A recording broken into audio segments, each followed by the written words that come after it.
tax day. Happy tax day. And it's not a regular old tax day. It's tax day during an election year. And that means both parties would very much like to use this moment when everybody's paying attention to tax rates and money. Everybody would like to use this moment to make their own party's points about tax rates and money. That's why Senate Democrats brought up the Buffett rule yesterday.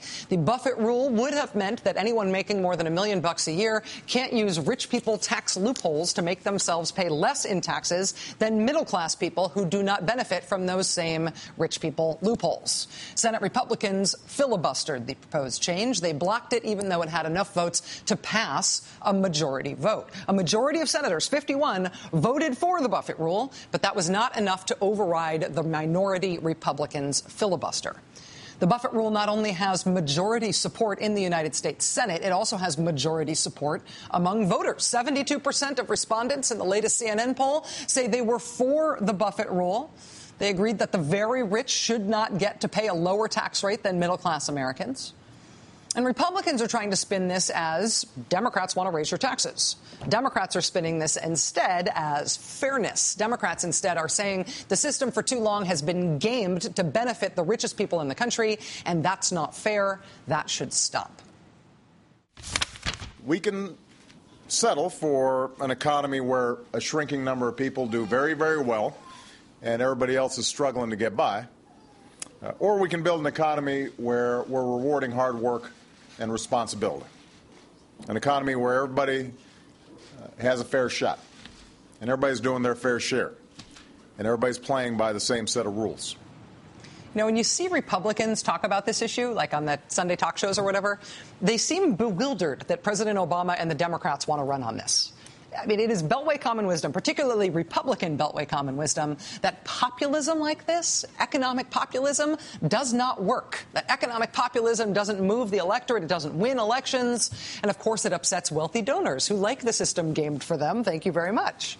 That Beltway common wisdom, though, is getting tested now. It's getting tested not just by the Obama re-election effort, but by the states. The New York Times is reporting that state legislators in New York, New Jersey, Connecticut, Illinois, and elsewhere are pushing to raise the minimum wage above the federal level in their own states, arguing that $7.25 an hour is too meager for anyone to live on. Massachusetts lawmakers are aiming to get the minimum wage up to $10 an hour, which would make Massachusetts the state with the highest minimum wage in the country. And in Missouri, voters will most likely be asked to vote on a minimum wage referendum on the ballot this November. So what, right? I mean, economic populism doesn't move the electorate, right? This kind of stuff doesn't win elections, right? Democrats shouldn't bother with this stuff, right? The last time Missouri voters were asked to vote on whether they wanted to raise the minimum wage, this is what happened. Look at this in Missouri. Look. Hello.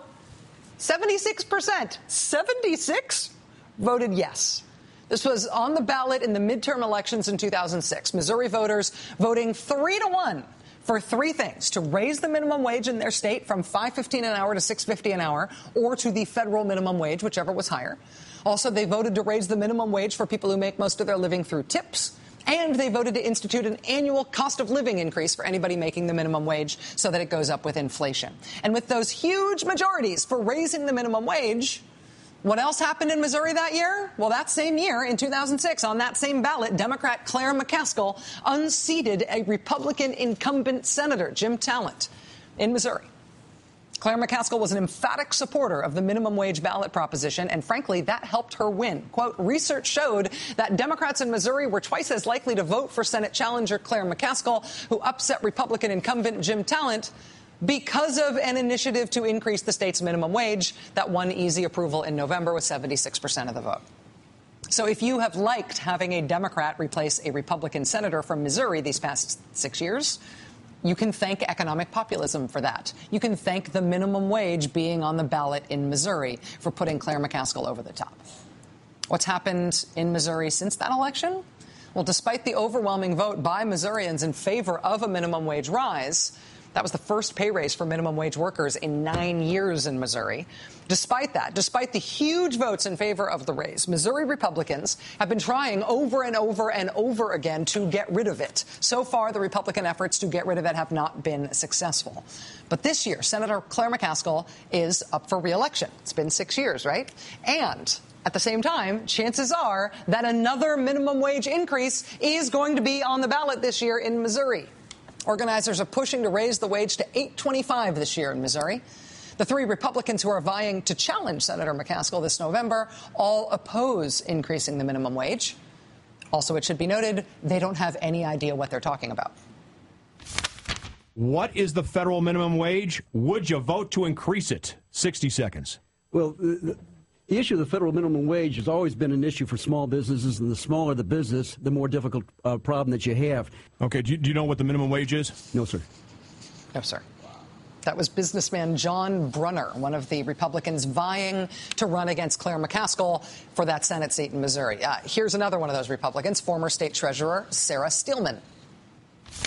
How about you, Sarah Steelman?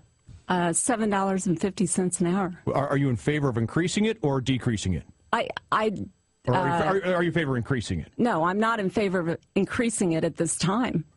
And any explanation? Well, I think it's high enough as it is.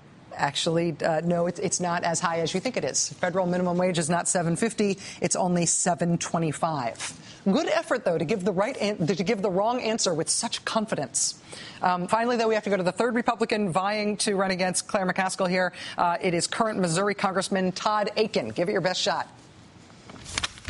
How about you, Todd Akin? What's the minimum wage? Would you vote to increase it? Yeah, my belief on this is just another example of a wrong thing that the government does. Do you know what the minimum wage is?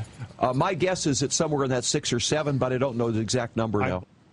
Kudos to KMOX Radio for putting it to them and not letting them get away with it. All three Republicans who want to run against Claire McCaskill are against raising the minimum wage. Also, they do not know what it is, but they're against it nonetheless. And, back in 2006, Missouri was not the only state asking voters if they wanted to raise the minimum wage. Voters in Arizona and in Colorado and in Montana and in Nevada and in Ohio all were pretty much just as enthusiastic as Missouri was about voting yes to raising the minimum wage. Beltway Common Wisdom says this stuff doesn't work. Beltway Common Wisdom says economic populism doesn't win elections. Missouri proved that wrong in 2006, and Missouri might prove that wrong again this year. President Obama is trying to prove that wrong at the national level. One prominent Democrat who has staked his career on believing that politics like this work is Sherrod Brown of Ohio, and he joins us next.